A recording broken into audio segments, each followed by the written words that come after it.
ಸಂತೋಷ ಇದೆಯಲ್ಲ, self satisfaction. ಒಂದು ಒಳ್ಳೆ ಮೂವಿ ಕೊಟ್ಟಿದೀವಿ, ಆಮೇಲೆ ಥಿಯೇಟ್ರಿಗೆ ಬಂದಲ್ಲ ಹೌಸ್ಫುಲ್ ಆಗ್ತಾ ಇದೆ, ಅದನ್ನ ನೋಡಿ ತುಂಬಾ ಖುಷಿ ಆಗ್ತಾ ಇದೆ. ಆಮೇಲೆ ಪ್ರತಿಯೊಬ್ರು ಸಹ ನೋಡ್ತಾ ಇದ್ದಾರೆ ಮೂವಿನ. ಆಮೇಲೆ ನಮ್ಮ ಶೋಸು ಜಾಸ್ತಿ ಆಗ್ತಾ ಇದೆ, ಇನ್ನು ಥಿಯೇಟರ್ಸ್ ಎಲ್ಲ ಕೆಲವು ಕಡೆ ಸಿಗ್ತಾ ಇಲ್ಲ, ಬಟ್ ಅದನ್ನ ಇನ್ಕ್ರೀಸ್ ಮಾಡ್ತಾ ಇದೀವಿ, ಯಾಕೆಂದ್ರೆ ಡಿಮ್ಯಾಂಡ್ ಬರ್ತಾ ಇದೆ ಎಲ್ಲರಿಗೂ. ಆಮೇಲೆ exactly everybody it's A team work. Golden star ನಮ್ಮ ಡೈರೆಕ್ಟರ್ ಯಾರು, ಕ್ಯಾಪ್ಟನ್ ಆಫ್ ದ ಶಿಪ್, ಮತ್ತೆ ಎಲ್ಲ ಪ್ರತಿಯೊಬ್ಬರು ತಂಡದವರು, ತಂತ್ರಜ್ಞಾನದವ್ರು ಇರ್ಬೋದು, ಪ್ರತಿಯೊಬ್ಬರದು ಟೀಮ್ ವರ್ಕ್ ಇದು. ಒಂದು ಮೂವಿ ಬರ್ಬೇಕು, ಒಳ್ಳೆ ಮೂವಿ ಕೊಟ್ಟರು ಸಹ ಜನ ನೋಡ್ತಾ ಇಲ್ಲ ಅನ್ನೋದು ಅಂತಂದೇಳಿ ಇದಾಗುತ್ತೆ. ಬಟ್ ಇದರಲ್ಲಿ ಜನ ತೋರಿಸ್ತಾ ಇದ್ದಾರೆ, ಜನ ದಂಡಾಗಿ ಬರ್ತಾ ಇದ್ದಾರೆ.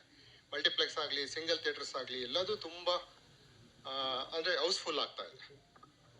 ಅಂದ್ರೆ ನೀವು ಹೇಳ್ತಾ ಇದ್ರಿ ಥಿಯೇಟರ್ ನಂಬರ್ಸ್ ಜಾಸ್ತಿ ಮಾಡ್ತಾ ಇದೀವಿ, ಅದು ಕೇಳೋದಕ್ಕೆ ನಮಗೆ ಖುಷಿ ಆಗುತ್ತೆ. ಈ ಟೈಮಲ್ಲಿ ಈ ತರದ್ ಒಂದು ಸಕ್ಸಸ್, ಒಂಥರ ಇಂಡಸ್ಟ್ರಿ ಸಕ್ಸಸ್ ಅಂತ ನಾನು ಪದೇ ಯಾಕೆ ರಿಪೀಟ್ ಮಾಡ್ತೀನಿ ಅಂದ್ರೆ, ಈ ತರದೊಂದು ಬೇಕಿತ್ತು ಸರ್. ಅದ್ರ ಬಗ್ಗೆ ಏನ್ ಹೇಳ್ತೀರಾ? ಡೀಟೇಲ್ಸ್ ಏನಾದ್ರು ಕೊಡ್ಬೋದಾ? ಥಿಯೇಟರ್ಸ್ ಎಷ್ಟು ಜಾಸ್ತಿ ಆಗಿದೆ? ಆ ಡೀಟೇಲ್ಸ್ ಎಲ್ಲ ನಮ್ಮ ಹತ್ರ ಇನ್ನೂ ಬಂದಿಲ್ಲ, ಡೈರೆಕ್ಟರ್ ಕೊಡ್ತಾರೆ. ಬಟ್ ಎಲ್ಲದಕ್ಕಿಂತ ಒಂದು ಸಕ್ಸಸ್ ಆಗಿದೆಯಲ್ಲ, ಅದೇ ಒಂದು ಖುಷಿ, ಒಂದು ಅದ್ಭುತ ಖುಷಿ. ಅದನ್ನ ಎಕ್ಸ್ಪ್ಲೈನ್ ಆಗಲ್ಲ ಕೆಲವೊಂದನ್ನ. ಬಟ್ ಕನ್ನಡ ಪಿಕ್ಚರ್ನ ಒಂದು ಒಳ್ಳೆ ಪ್ರಾಡಕ್ಟ್ ಕೊಟ್ರೆ ಯಾಕೆ ಜನ ನೋಡಲ್ಲ ಅನ್ನೋದನ್ನ ಇದು ಕೃಷ್ಣ ಪ್ರಣಯ ಸಖಿ ತೋರಿಸಿದೆ. ಸೊ ಹಾಗಾಗಿ ನಾವು ದೊಡ್ಡ ಇದನ್ನ ಮಾಡಿದೀವಿ ಅಂತಲ್ಲ, ಬಟ್ ಪ್ರೀತಿ ತೋರಿಸ್ತಾ ಇದ್ದಾರೆ ಜನ, ಇನ್ನೂ ಹೆಚ್ಚಾಗಿ ಬರ್ತಾ ಇದ್ದಾರೆ. ಸೊ ಎಲ್ಲ ಒಂದು ಒಳ್ಳೆ ಪಿಕ್ಚರ್ ಕೊಡುವ ಅಂತೇಳಿ ಮೋಟಿವೇಟ್ ಅಲ್ಲೇ ಯೋಚನೆ ಮಾಡಿ ವರ್ಕ್ ಮಾಡೋದು ಒಳ್ಳೇದು. ಹೌದು, ಅದು ಓವರ್ಸೀಸ್ ಅಲ್ಲಿ ನೆಕ್ಸ್ಟ್ ವೀಕ್ ರಿಲೀಸ್ ಮಾಡ್ತಾ ಇದ್ದೀವಿ. ದುಬೈಯಲ್ಲಿ ಮತ್ತೆ ಗಲ್ಫ್ ಕಂಟ್ರೀಸ್ ಅಲ್ಲಿ 1 ಸೆಪ್ಟೆಂಬರ್ ರಿಲೀಸ್ ಮಾಡ್ತಾ ಇದೀವಿ. ಮತ್ತೆ US, ಆಸ್ಟ್ರೇಲಿಯಾ ಅಲ್ಲಿಂದನೂ ಕೇಳ್ತಾ ಇದ್ದಾರೆ, ಡಿಮ್ಯಾಂಡ್ಸ್ ಜಾಸ್ತಿ ಆಗ್ತಾ ಇದೆ.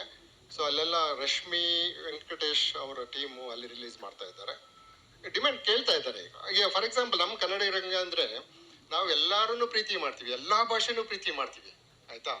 ಯಾವುದೇ ಸಿನಿಮಾ, ಯಾವುದೇ ಲ್ಯಾಂಗ್ವೇಜ್ ಬಂದ್ರು ನಾವು ನೋಡ್ತೀವಿ. ಸೊ ಕನ್ನಡನೂ ಒಂದು ಒಳ್ಳೆ ಸಿನಿಮಾ ಬಂದಾಗ ನಮ್ಮ ಕನ್ನಡಿಗರು ಎಲ್ಲ ಕನ್ನಡ ಪಿಕ್ಚರ್ ನೋಡ್ಲೇಬೇಕು, ಯಾಕಂದ್ರೆ ಬೇರೆಯವ್ರಿಗೆಲ್ಲ ನಾವು ನೋಡ್ತೀವಲ್ವಾ, ಅದು ನೋಡ್ಬೇಡಿ ಅಂತ ಹೇಳದಲ್ಲ. ಬಟ್ ಒಂದು ಒಳ್ಳೆ ಕನ್ನಡ ಪಿಕ್ಚರ್ ಬಂದಾಗ ಥಿಯೇಟ್ರಿಗೆ ಹೋಗಿ ನೋಡಿ. ಆ ಥಿಯೇಟ್ರಿಕಲ್ ಎಕ್ಸ್ಪೀರಿಯನ್ಸೇ ಬೇರೆ ಇರುತ್ತೆ. ನಾವು ಮನೇಲಿ ಕೂತ್ಕೊಂಡು ಟಿವಿಲಿ ನೋಡೋದಕ್ಕೂ, ಒಂದು ಫೋನಲ್ಲಿ ನೋಡೋದಕ್ಕೂ, ಒಂದು ಥಿಯೇಟ್ರಿಗೆ ಹೋಗಿ ನೋಡೋದು ಬಹಳ ಇದಾಗುತ್ತೆ. ಈಗ ಫಾರ್ ಎಕ್ಸಾಂಪಲ್ ಸೊ ನನಗೇನು ಕನ್ನಡ ಪಿಕ್ಚರ್ ಮಾಡಬೇಕು ಅಂತ ಇದು ಪ್ಯಾಷನ್. ನನ್ನ ಮೊದಲನೇ ಮೂವಿ ನನ್ನ ಫ್ರೆಂಡ್ ಶ್ರೀನಿವಾಸ ಅವ್ರ ಜೊತೆ ದಂಡುಪಾಳ್ಯ, ಇದು 2ನೇ ಪಿಕ್ಚರು ತ್ರಿಶೂಲ್ ಎಂಟರ್ಟೈನ್ಮೆಂಟ್ಸ್ ಇಂದ. ಸೊ ಹಾಗಾಗಿ ನಾನು ಕನ್ನಡ ಪಿಕ್ಚರ್ ಅಂದ್ರೆ ನಾನು ಕನ್ನಡದ ಅಭಿಮಾನಿ. ನನಗೆ ಕನ್ನಡ ಅಂದ್ರೆ ಒಂದು ಇಷ್ಟ. ಈಗ ಹೊರಗಡೆ 25 ವರ್ಷದ ಅಲ್ಲೇ ಸೆಟ್ಲ್ ಆಗಿ ಅಲ್ಲೇ ಇದೆ, ಅದು ಬೇರೆ ಪ್ರಶ್ನೆ. ಬಟ್ ನಮ್ಮ ದೇಶಕ್ಕೆ, ನಮ್ಮ ಕನ್ನಡ ನಾಡಿಗೆ ನಾವೇನ್ ಮಾಡಿದ್ದೀವಿ, ಇಲ್ಲಿಂದ ಹುಟ್ಟಿ ಬೆಳೆದಿದ್ದಲ್ವಾ. ಸೊ ಏನಾದ್ರೂ ಒಂದು ಮಾಡಬೇಕು ಅಂತ ಹೇಳಿ ನನ್ನ ಪ್ಯಾಷನ್ ಇರೋದ್ರಿಂದ ನಾನು ಒಂದು ಪಿಕ್ಚರ್ ಮಾಡಿದೆ. ಬೇರೆ ರಾಜ್ಯಗಳಲ್ಲಿ ನಮ್ಮ ಡೈರೆಕ್ಟರ್ ಹೇಳ್ತಾರೆ.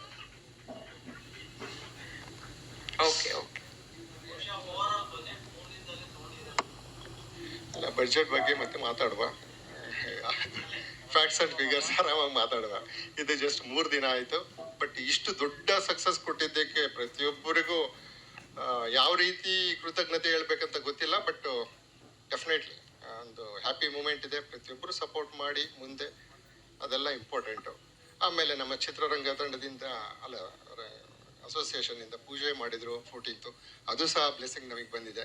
ಒಂದು ಒಳ್ಳೆ ಪ್ರಾಡಕ್ಟ್ ಇದೆ, ಅದ್ರ ಜೊತೆ ದೇವರ ಆಶೀರ್ವಾದನೂ ನಮ್ಮ ಜೊತೆ ಇದೆ. ಸೊ ಹಾಗಾಗಿ ಎಲ್ಲದಕ್ಕಿಂತ ಜಾಸ್ತಿ ಈಗ ಸಕ್ಸಸ್ ಮೀಟ್ ಮಾಡೋದೇ ಒಂದು ಅದ್ಭುತ ಸಂತೋಷ.